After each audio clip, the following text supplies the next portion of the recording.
এদিকে নন্দীগ্রামে তো আরেক কাণ্ড। পুজোয় সংকল্প কার নামে হবে, টিএমসিপির নামে নাকি এবিভিপির নামে? এই নিয়ে তুমুল কাজিয়া, যার জেরে বসন্ত পঞ্চমী পেরিয়ে গিয়ে কলেজে হলো পুজো, তাও পুলিশি প্রহরায়। দেখুন কাণ্ড। সীতানন্দ কলেজের কে পুজোর সংকল্প হবে এই নিয়ে টানাপড়নে শেষ পর্যন্ত পুলিশ পাহারায় কিন্তু পুজো সম্পন্ন হলো।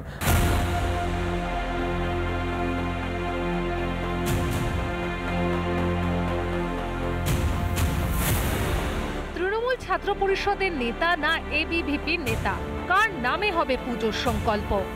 কাজিয়ার জেরেই নন্দীগ্রামের সীতানন্দ কলেজে বসন্ত পঞ্চমী তিথিতে করাই গেল না সরস্বতী পুজো। কলেজ কর্তৃপক্ষ সিদ্ধান্ত নিয়েছিল যে সীতানন্দ কলেজের সংকল্প থাকার জন্য যে সুমন জানা বলে একজনকে সিদ্ধান্ত নেওয়া হয়, কিন্তু সেই সিদ্ধান্ত মানতে নারাজ টিএমসিপির পক্ষে যারা সমর্থক। ব্রতির নাম নিয়ে দ্বন্দ্বের সূত্রপাত। টিএমসিপি দাবি করে তাদের তরফেও ব্রতি রাখতে হবে।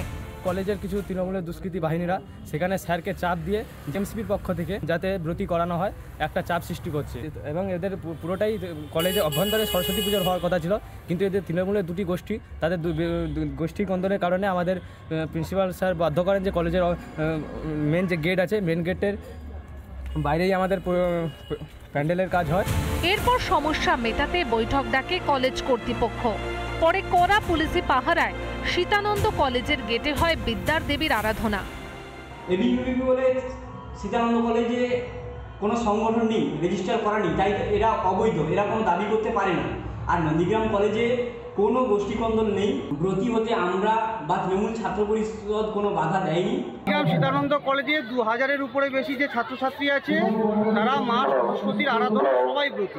এখানে সুনির্দিষ্ট সংখ্যা দিয়ে আধ্যাত্মিক চেতনাকে সীমাবদ্ধ রাখা যায় না। কলকাতার যোগেশচন্দ্র কলেজে পুলিশি নিরাপত্তায় হয়েছে পুজো। পুলিশি নিরাপত্তায় পুজো হয়েছে হরিণঘাটার সরকারি প্রাথমিক স্কুলেও। সেই তালিকায় নন্দীগ্রামের সীতানন্দ কলেজও। পূর্ব মেদিনীপুর নন্দীগ্রাম থেকে বিশ্বনাথ পণ্ডা, রিপাবলিক বাংলা। বিশ্বভারতীতে প্রথা ভেঙে হলো পুজো। বিশ্বভারতীতে এই কেন্দ্রীয় শিক্ষা কেন্দ্রটিতে শান্তিশ্রী আবাসের ছেলেমেয়েরা তারা পুজো করেন, সরস্বতী পুজো করেন। এখানে বিতর্কটা কি কারণ? বিতর্কের কারণ হচ্ছে যে বিশ্বভারতী বিশ্ববিদ্যালয় ব্রহ্ম আশ্রম হিসেবে পরিচিত, সেই মতো এখানে মূর্তি পুজোর রীতি নেই। মহর্ষি দেবেন্দ্রনাথ ঠাকুর শান্তিনিকেতন আশ্রম প্রতিষ্ঠা করে নিরাকার ব্রহ্ম উপাসনা শুরু করেছিলেন। পরবর্তীতে রবীন্দ্রনাথ ঠাকুর বিশ্বভারতী বিশ্ববিদ্যালয় প্রতিষ্ঠা করেন। দেশের 5টা বিশ্ববিদ্যালয়ের থেকে বিশ্বভারতীর পঠন পাঠন রীতি সংস্কৃতি কিছুটা ভিন্ন, আর সেই বিশ্ববিদ্যালয়ের ছাত্রাবাসে পড়ুয়াদের সরস্বতী আরাধনায় জন্ম দিয়েছে নতুন বিতর্ক।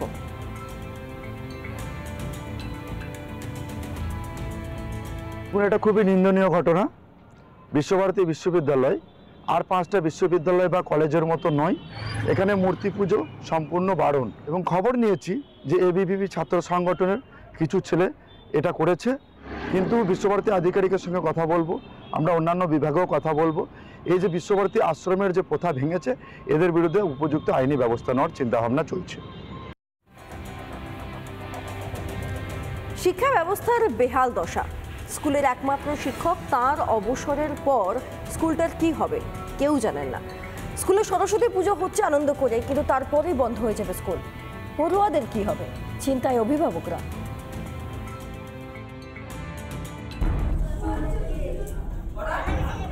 সরস্বতী পুজোর দিন মুখ ভার পড়ুয়াদের। এই বোধহয় স্কুলের শেষ সরস্বতী পুজো, আর হয়তো স্কুলে আসা হবে না, এমনই আশঙ্কায় পশ্চিম মেদিনীপুরের চন্দ্রকোনার নিশ্চিন্তপুর শিশু শিক্ষা কেন্দ্রের। মাস্টারমশাই নেই, স্কুলে এখন আজকে সরস্বতী পূজা, এবার সেই হিসাবে আমরা গ্রামবাসী মানে কালেকশন করে সাহায্য করে আমরা সরস্বতী পূজা চালাচ্ছি। এদিকে যখন স্কুল খুলবে আমাদের ছাত্ররা মানে কোথাকে যাবে, ছেলেগুলিকে কোথায় পাঠাবো, এই হচ্ছে আমাদের বিশেষ দুঃখ। যদি না এখানে মাস্টার না যদি দেওয়া হয় তাহলে ছেলেগুলো সব বোকা রয়ে যাবে। আমাদের এখানে এমনি পেছনে গ্রাম, আমাদের 200 গ্রাম, আমাদের খেটে খাওয়া মানুষের গ্রাম, তাহলে আমরা কি করে বাঁচবো? একজন শিক্ষক ও একজন রাঁধুনি দিয়ে এতদিন চলছিল স্কুল, কিন্তু চলতি বছরের শিক্ষক অবসর নেন। তার জায়গায় নতুন কোনো শিক্ষক আসেননি। লাটে উঠেছে পড়াশোনা। স্যার যেদিনে চলে গেল সেদিন থেকে আমাদের রান্না বন্ধ হয়েছে। তাহলে এখানে শিক্ষক দিতে হবে একজন। তাহলে বাচ্চাগুলো কি করছে? বাচ্চা পড়তো তো? হ্যাঁ, বাচ্চাগুলো পড়ছে, বাচ্চাগুলো সব পড়তো। তাহলে এখন কে পড়ায় তাদের? এখন কে পড়বে? এখন টিউশনই হচ্ছে ঘরে, যারা হয়তো টিউশন দিতে পারছে তারা দিচ্ছে, যারা দিতে পারছে তাদের ছেলেরা ঘরেই আছে। গ্রামবাসীদের উদ্যোগে এবছর স্কুলে সরস্বতী পুজো হওয়ায় স্কুলে যান সদ্য অবসরপ্রাপ্ত শিক্ষক তরুণ পাল। তবে পড়ুয়াদের ভবিষ্যতের কথা ভেবে তাঁরও মন ভারাক্রান্ত। 2000 সাল থেকেই আমরা দুজন শিক্ষক এখানে নিয়োগ হয়েছিলাম, একজন মহিলা আর আমি। একজন 22 সালে রিটায়ার করে গেছেন, আর আমি এই 31শে জানুয়ারি 2025 রিটায়ার করলাম। যেন এখানে যে কোনো প্রকারে একটা শিক্ষক নিয়োগ হয়। নতুন শিক্ষক নিয়োগের দাবিতে সরব গ্রামবাসীরা। রিপাবলিক বাংলা।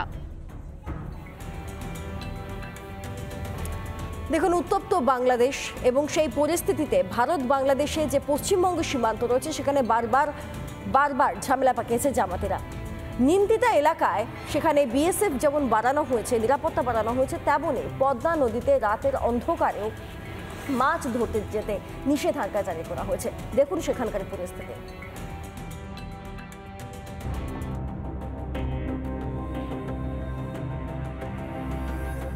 বাংলাদেশের অস্থির পরিস্থিতিতে ভারত বাংলাদেশ সীমান্ত এলাকায় বিএসএফ এর সংখ্যা বাড়ানো হয়েছে। আমি এই মুহূর্তে দাঁড়িয়ে আছি মুর্শিদাবাদ জেলার নিমতিতা এলাকায়। সীমান্তে অতন্ত্র প্রহরী বিএসএফ। নিমতিতা এলাকায় জল স্থল সব জায়গাতেই কড়া নজরদারি চালাচ্ছে বিএসএফ এর 115 নম্বর ব্যাটালিয়ন। আমার ঠিক পিছনেই পদ্মা নদী। পদ্মা নদীর ওই পারেই রয়েছে বাংলাদেশের চাঁপাই নবাবগঞ্জ জেলা, আর এই পারে হচ্ছে মুর্শিদাবাদের নিমতিতা এলাকা।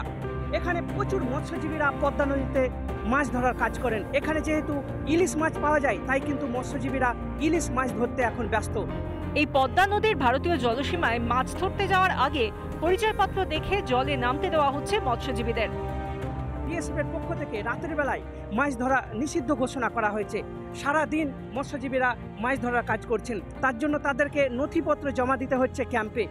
বিএসএফ এর পক্ষ থেকে কেমন সহযোগিতা পাচ্ছে? ভালো পাচ্ছি সহযোগিতা। কি কি ডকুমেন্টস দিতে হচ্ছে আপনাদের? আমাদেরকে দিতে হচ্ছে আধার কার্ডের জেরক্স, ভোটার কার্ডের জেরক্স, আর আমাদের জলকরের মানে যে ই আছে। হ্যাঁ, আমাদের নিষিদ্ধ করে সবসময় কি ওরা ধরে নেবে, যাবা না ওদিকে নিচে সব আমাদের শাসন করে। ঠিক, এখন প্রচুর বিএসএফ আছে বর্ডারে? হ্যাঁ আছে। আচ্ছা, বিএসএফ আপনাদেরকে কতটা নিরাপত্তা দিচ্ছে? আমাদেরকে ভালোই দিচ্ছে, কোনো অসুবিধা করে না। বিএসএফ এই পদ্মা নদীতেও পাহারা দেওয়ার কাজ করছেন। বিএসএফ বোটের মাধ্যমে পাহারা দেওয়ার কাজ করেন। মুর্শিদাবাদ থেকে সৌমিত্র দাস, রিপাবলিক বাংলা। স্বামীর কিডনি বিক্রির 10 লক্ষ টাকা হাতিয়ে নিয়ে প্রেমিকের সঙ্গে সংসার পেতেছেন স্ত্রী। স্বামী তো হাইকোর্টের দ্বারস্থ, কিন্তু স্ত্রী কিছুতেই স্বামীর কাছে ফিরে যাবেন না। স্বামীর কিডনি বিক্রির টাকা গয়না নিয়ে প্রেমিকের সঙ্গে পালালো স্ত্রী। ঘটনায় চাঞ্চল্য হাওড়ায়। হাওড়ার সাকরাইল ব্যানার্জি পোল এলাকার বাসিন্দা পিন্টু বেজ আর্থিক অনটনে ভুগছিলেন। বাড়ির চিত্রটা দেখলেই বোঝা যাবে যে তারা আর্থিক অনটনে ভুগছিলেন, এবং স্ত্রীর পরামর্শ দেয় যে একটি কিডনি বিক্রি করতে। সংসারের টানাটানি, মেয়ের পড়াশোনা, বিয়ের খরচ জোগাতে স্বামীকে কিডনি বিক্রি করতে বলেছিলেন স্ত্রী। পরিস্থিতি বিবেচনা করে স্বামীও স্ত্রীর কথা শুনেছিলেন, কিন্তু কিডনি বিক্রি হতেই হাতে আসা লক্ষাধিক টাকা নিয়ে প্রেমিকের সঙ্গে চম্পট দিলেন সেই বধূ। আমি টাকাটা নিয়ে কি করবো, আমার ওয়াইফকে দিয়ে দিন, উনি তো আমার সবকিছু, ওনার উপর বিশ্বাস আছে, উনি যা করবে তাই। আমার ওয়াইফের হাতে দিয়ে দিলাম। কতদিন পরে টাকাটা? দুদিন আগে টাকাটা পেলাম। বাজার করতে নাম করে সব ফিনিশ করে দিয়ে চলে যায়। স্ত্রী নিখোঁজ হওয়ার পর প্রথমে থানা ও পরে হাইকোর্টের দ্বারস্থ হন স্বামী। বাজার করার নাম করে টাকা নিয়ে চলে যায় এই পিন্টু বেজের কাছ থেকে। তবে পরবর্তী সময় ওনাকে খোঁজার চেষ্টা করে, কিন্তু কোনো রকম হদিশ না পেতে হাইকোর্টের দ্বারস্থ হয়, এবং হাইকোর্টের দ্বারস্থ হওয়ার পরে সেখান থেকে তারা নোটিশ পায় যে প্রশাসনকে খবর দেওয়া হয়। প্রশাসনের নোটিশ দেয় তিনি নাকি ব্যারাকপুরে রয়েছেন, কোনো এক রবি দাসের সঙ্গে তিনি রয়েছেন। এই খারাপ মানে কুমন্ত্র আছে সেটা তো স্বামী জানে না, কারোর মনের ভেতরে থেকে ঢুকতে পারে না। তো উনি যেটা করেছে খুব ন্যাক্কারজনক ঘটনা, খুব খারাপ ঘটনা। এতে এলাকার প্রত্যেক মানুষই মানে ছিছি করছে যে না না এই ধরনের ঘটনা ঘটা উচিত না। পিন্টুবাবুর যেটা দাবি যে তারা যেন সঠিক শাস্তি পায় দুজনেই। হাওড়া থেকে প্রসেনজিৎ অধিকারী রিপোর্ট, রিপাবলিক বাংলা। রিপাবলিক বাংলার খবরের জের শেষ পর্যন্ত হরিণঘাটায় সরকারি প্রাথমিক বিদ্যালয়ে হলো সরস্বতী পুজো, পুলিশি নিরাপত্তায় হলো সরস্বতী পুজো। দেখুন। অবশেষে নদিয়ার দাসপোলডাঙ্গা প্রাথমিক বিদ্যালয়ে হলো সরস্বতী পুজো। এই স্কুলের ভারপ্রাপ্ত প্রধান শিক্ষক রিপাবলিক বাংলার ক্যামেরার মাধ্যমে রাজ্যের মুখ্যমন্ত্রী মমতা বন্দ্যোপাধ্যায়কে তিনি আবেদন করেন যাতে তিনি নিজে হাতে করে বিষয়টি দায়িত্ব সহকারে দেখেন। পরবর্তীতে প্রশাসনের তৎপরতায় কিন্তু মূলত এই যে এই স্কুলেই কিন্তু আজকের দিনে দাঁড়িয়ে যে সরস্বতী পুজো, সেই সরস্বতী পুজোর আয়োজন করা হয়। দেখাবো যে পুলিশি পহরা, প্রচুর পরিমাণে পুলিশ ডিপ্লয়েড করা হয়েছে, মোতায়েন করা হয়েছে। এখানে প্রচুর পরিমাণে রাস্তা দুধারে পুলিশ রয়েছে যাতে কোনো রকমভাবে যাতে অপ্রীতিকর ঘটনা না ঘটে। স্কুল প্রাঙ্গণের বাইরে অভিভাবকদের ভিড়। পুজো চলাকালীন স্কুল মাঠ প্রাঙ্গণে চলল মহিলাদের উলুধ্বনি। বলছি সুন্দর হয়েছে, ভালো হয়েছে। আমাদের দেশটা অসুবিধা ছিল, অন্ধকারে ছিল, এখন খুব সুন্দর হলো, পুজো হলো। খুব আনন্দ হয়েছে এই পুজোটার জন্য। আমরা বাচ্চা কাচ্চা খুবই খুশি হয়েছে, সব আনন্দ ফুর্তি করছে। দেখাবো যে পুলিশি পহরা, প্রচুর পরিমাণে পুলিশ ডিপ্লয়েড করা হয়েছে, মোতায়েন করা হয়েছে। এখানে প্রচুর পরিমাণে রাস্তা দুধারে পুলিশ রয়েছে যাতে কোনো রকমভাবে যাতে অপ্রীতিকর ঘটনা না ঘটে। একদিকে খুদেরা ফুল হাতে বাগদেবীর আরাধনা করছে, অন্যদিকে বন্দুক হাতে পুলিশ স্কুল মাঠে পাহারা দিচ্ছে। বসন্ত পঞ্চমীর সকালে এই ছবি দেখলেন হরিণঘাটা দাসপোলডাঙ্গা প্রাথমিক বিদ্যালয় চত্বর এলাকার মানুষ। পুলিশটা আলাদা পুলিশের ডিপার্টমেন্টের বিষয়, কিন্তু পুজো আজকে সব জায়গাতেই হচ্ছে, সব স্কুলেই হচ্ছে। আমিও বিভিন্ন স্কুলে গেছি, এটা তো one of the part of the school. এই হুমকি এই বিষয়টা নিয়ে আমি এই মুহূর্তে বলতে চাই না। এখন যেটা প্রেজেন্ট যেটা সিচুয়েশন, দ্যাট ইজ শান্তিপূর্ণ, সকলে হ্যাপি, সকলে সহমতিক্রমে পুজোটা হয়েছে।